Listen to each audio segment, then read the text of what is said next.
అదే winning team functions యొక్క importance ఎంత అనేది చెప్తున్నాడు అనమాట. వినింగ్ టీమ్ ఫంక్షన్స్ అనేది ఎంత ఇంపార్టెంట్. ఇంత ముందు బిజినెస్ అసలు ఏం లేకుంటే కానీ ఐడియల్ ఇన్కమ్ కి 120 మందిని కొత్త వ్యక్తులను ప్లగిన్ చేయడం వల్ల ఇక్కడ సార్ ఏం చెప్తుందంటే మనకు ఫంక్షన్స్ ఆల్రెడీ సిస్టమ్ చేస్తుంది, సిఇఓ చేస్తున్నది, ఈడిఎస్ చేస్తున్నది, అన్ని చేస్తున్నది. కానీ మనం ఎంత మంది దొరకొస్తున్నాం అనేది ఇక్కడ ఇంపార్టెంట్. ఒక వ్యక్తి కూడా దొరకొస్తున్నాడు. కానీ ఒక లేడీ 120 మంది దొరికొస్తే ఏ జీరో ఉన్న బిజినెస్ ని ఈ రోజు క్రౌన్ దాకా తీసుకుపోయింది. అలా టైమింగ్ చూడండి.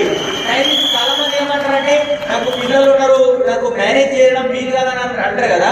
మేడము పొద్దున 8 గంటల వరకు వాళ్ళకి పంపించేస్తారంట.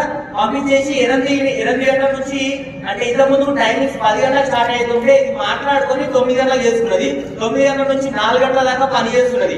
ఎక్కడ జాబ్ లా 4 గంటల దాకా పని చేసి ఆ 4 గంటల నుంచి సాయంత్రం 4 గంటల నుంచి రాత్రి 8:30 వరకు పని చేయడం వల్ల ఒక సింగిల్ లేడీ ఈ రోజు 0 నుంచి క్రౌన్ కి వెళ్ళడం జరిగింది అని చెప్తున్నారు.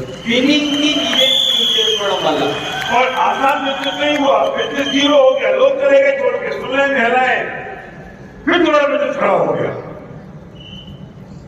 లేడీస్ వినండి, చాలా మంది అంటే ఈజీ అనుకుంటారు. ఈజీ కాదు, బిజినెస్ జీరో అయిపోయింది. జీరో అయినప్పటి నుంచి మళ్ళీ ఇక్కడ ఇది ఎంత కష్టమైన పని కానీ చేయగలిగిన ఎందుకంటే ఈ సిస్టమ్ యొక్క ఈవెంట్స్ యూజ్ చేసుకోవడం. और ये मेन टीम है या तेलुगु, मलयालम, हिंदी, इंग्लिश सब में ट्रांसलेशन एक साथ होता है. इसे मेन टीम है ये. तो mini Anil Kumar, yes, mini Anil Kumar के पास हम आते हैं.